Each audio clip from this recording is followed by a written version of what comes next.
মঙ্গলবার সকালে কড়া পাহারায় শিশু রামিসা হত্যা মামলার প্রধান আসামি সোহেল রানা ও তার স্ত্রী স্বপ্না খাতুনকে ট্রাইব্যুনালে হাজির করা হয়। চাঞ্চল্যকর এই মামলায় প্রথম সেশনেই একে একে রাষ্ট্রপক্ষের 10 জন গুরুত্বপূর্ণ সাক্ষীর জবানবন্দি রেকর্ড করেন আদালত। পরে আসামিপক্ষ তাদের জেরা সম্পন্ন করে। নোভা এলইডি টিভি, ঝকঝকে ছবি, নিখুঁত শব্দ, 5 বছরের ওয়ারেন্টি। নোভা মানে সঠিক মান, নিশ্চিত সেবা। গুরুত্বপূর্ণ সাক্ষীদের মধ্যে আজ ট্রাইব্যুনালে জবানবন্দি দিয়েছেন নিহত রামিসার বাবা আব্দুল হান্নান মোল্লা, মা পারভিন আক্তার, চাচি মাহমুদা খাতুন সহ আরও বেশ কয়েকজন।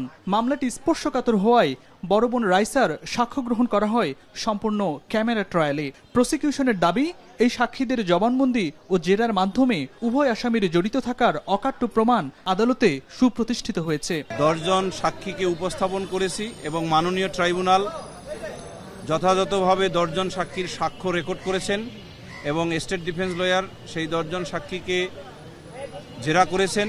মাননীয় ট্রাইব্যুনাল নির্দেশ দিয়েছেন যে আইনশৃঙ্খলা বাহিনী যাতে সুশৃঙ্খলভাবে আসামিকে তার জেলহাজতে এবং জেলহাজত থেকে আদালতে অথবা আদালত থেকে জেলহাজতে নিয়ে যান এবং মিডিয়ার লোকজন বা অন্য কোনো অথরিটির সামনে যাতে কথা না বলেন সেই ব্যবস্থার জন্য প্রয়োজনীয় আদেশ দিয়েছেন।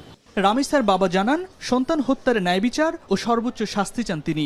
বাংলাদেশের আর কোনো বাবা মার বুক যেন এরকম নির্মমভাবে খালি না হয়, কোনো বাবা মার বুক যেন এইভাবে ভেঙে না যায়, কোনো বাবা মা যেন আমার মতো এই বাক্যটে এসে দাঁড়াতে না হয়। আমি বাংলাদেশের সরকার, বিরোধী দল উভয়ের কাছে বিনীতভাবে অনুরোধ করব, আপনারা সংসদে এমন একটা আইন পাশ করুন যেটা যারা স্বীকারোক্তি দিবে, স্বীকারোক্তি দেওয়ার সাথে তার 1 মাসের ভিতরে সেই রায় হবে এবং সেটা কার্যকারিতা হবে। মঙ্গলবার মামলার তদন্ত কর্মকর্তা ও ফরেনসিক বিশেষজ্ঞের সাক্ষ্য গ্রহণ শেষে আত্মপক্ষ সমর্থনে যুক্তি উপস্থাপন করবে আসামিপক্ষ। ইমদাদুল আজাদ, এখন, ঢাকা।